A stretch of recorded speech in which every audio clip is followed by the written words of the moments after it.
Please welcome Pauline Sillinger.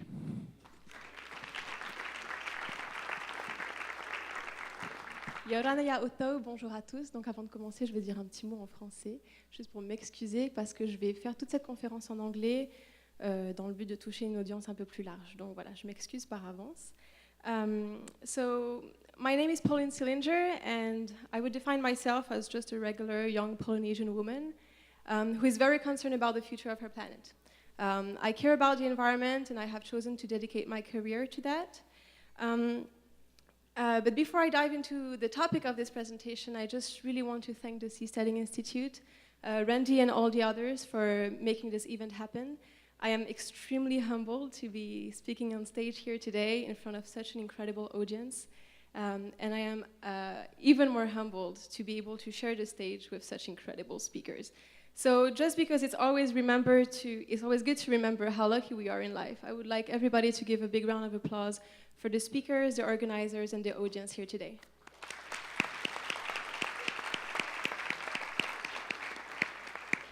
Thank you. So when I was first approached by the Seasteading Institute not so long ago, I was quite impressed at the scope of the project, you know, all the technology and all the science, all the experts involved. But I couldn't help but being a little bit skeptical about it, because to me there was one component I was missing, and it's a very important component to me. I didn't hear the word aesthetic, I didn't hear the word beautiful, appealing, harmonious, organic, and these to me are things that are so important in design that I couldn't help but being skeptical about the project. Now I've changed my mind a little bit.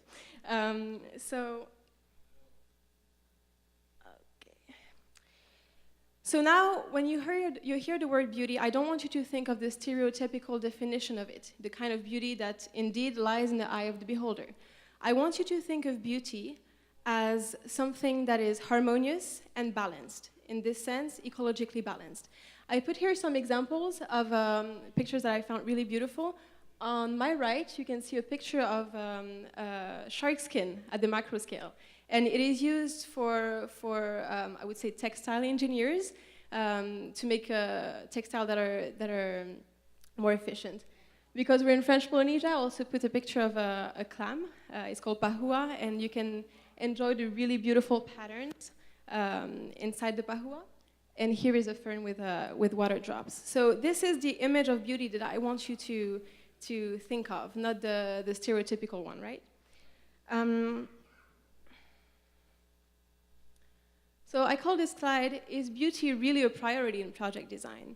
And in order to make my claim, I wanted to cite this quote for you. It's a quote by Charles Eisenstein, and it's about the economics of happiness, because everything is interrelated. So economics is also part of ecological design. Let me read it to you. Let us remember that we are striving to create a more beautiful world and not sustain, with growing sacrifice, the current one. We are not just seeking to survive. We are not just facing doom. We are facing a glorious possibility. We are offering a world of more beauty, more joy, more connection, more love, more fulfillment, more exuberance, more leisure, more music, more dancing, and more celebration. Now, anybody who doesn't feel attracted by any of those words, please raise your hand. Because I can feel that these are words that would attract anybody to be part of any project. Am I right?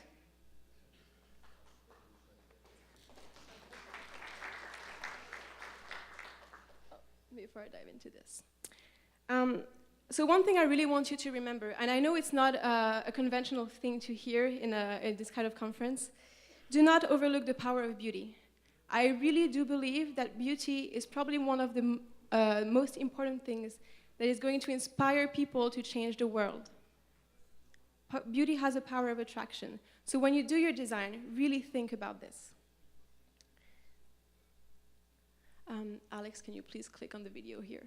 Okay, so I wanted to show you this little video that a good friend of mine sent to me over Facebook last week. It's probably going to be low definition. But it's basically showing how wolves were introduced in Yellowstone National Park and how it completely changed the ecosystem. And this is a short video, and this is basically showing you how perfectly orchestrated nature is, how ecosystems work perfectly.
Nature is amazing, isn't it?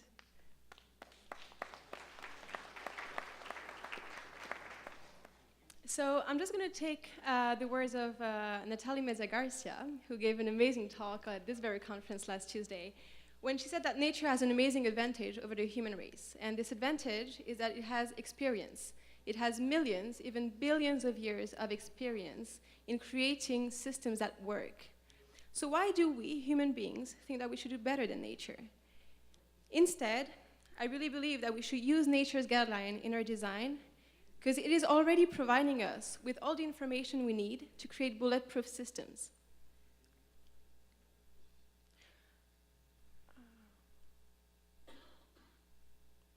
Okay, it's not working. So, ecological design.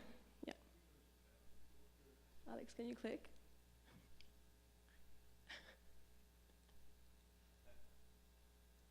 Okay, IT problems here, never mind. Yes, okay.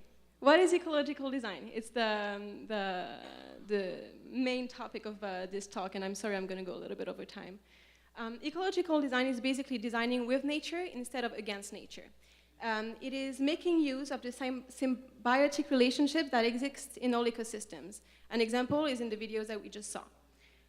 There are a lot of domains, a lot of fields in ecological design. I'm only going to talk about like 2 of them because of time constraints. But you can come and see me at any coffee break or even get in touch on the social media. I'll be happy to explain more about this. So the first example, some of you may already be familiar with it, is called permaculture. Permaculture is basically an agricultural design system. It's also a social design system that replicates the pattern observed in nature. And I like to call it the art of beneficial relationship. So these are all examples of permaculture designs. And I'm just going to give you a tiny example of what we could do with a homestead, for example, simplified version. Let's say you're going to build your house. So instead of using environmentally destructive material like cement, you're going to use cob. It's a mix of clay, organic material, and very resistant, and you're going to use a wooden structure. It's really good, and it's really good for thermoregulation as well.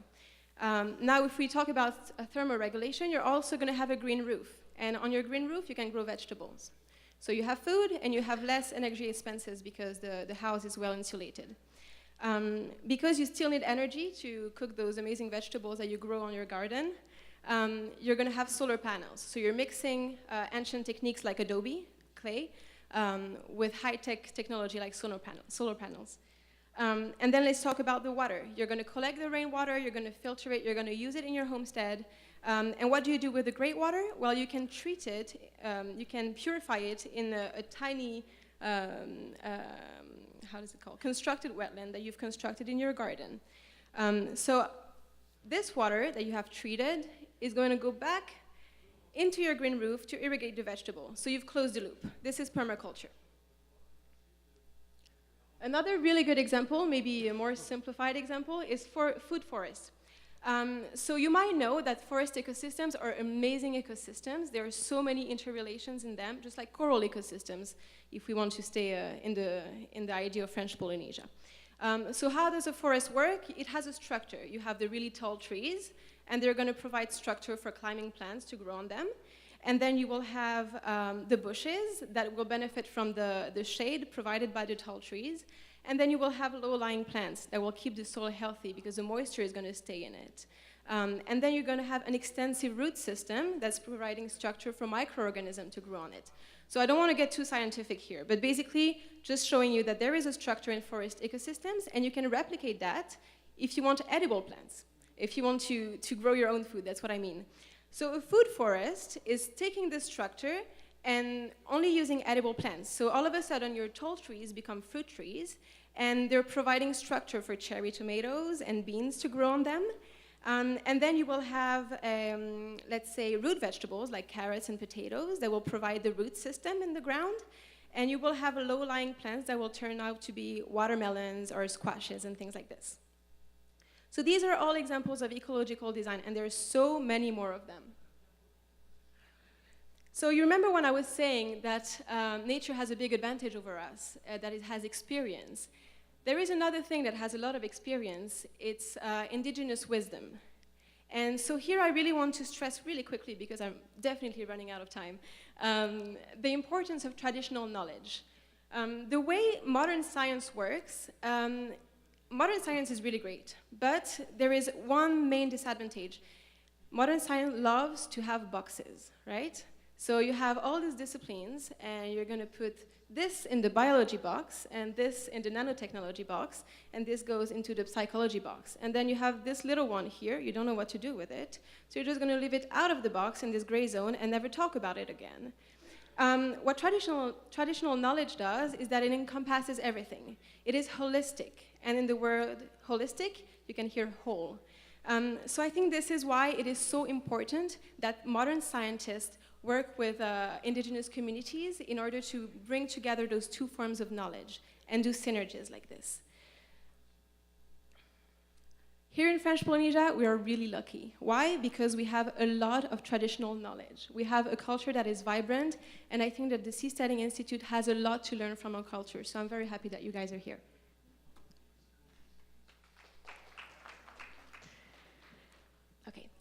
I'm going to run quickly over this, but basically biophilic design is summing up all the ideas that I just explained to you earlier in this conference. Ecosystem services, having a low ecological impact. Biophilia, which means designing as an expression of our innate love for nature. So this goes back to what I was saying in the beginning. We innately have love for nature, and this is why we should design with nature and not against it.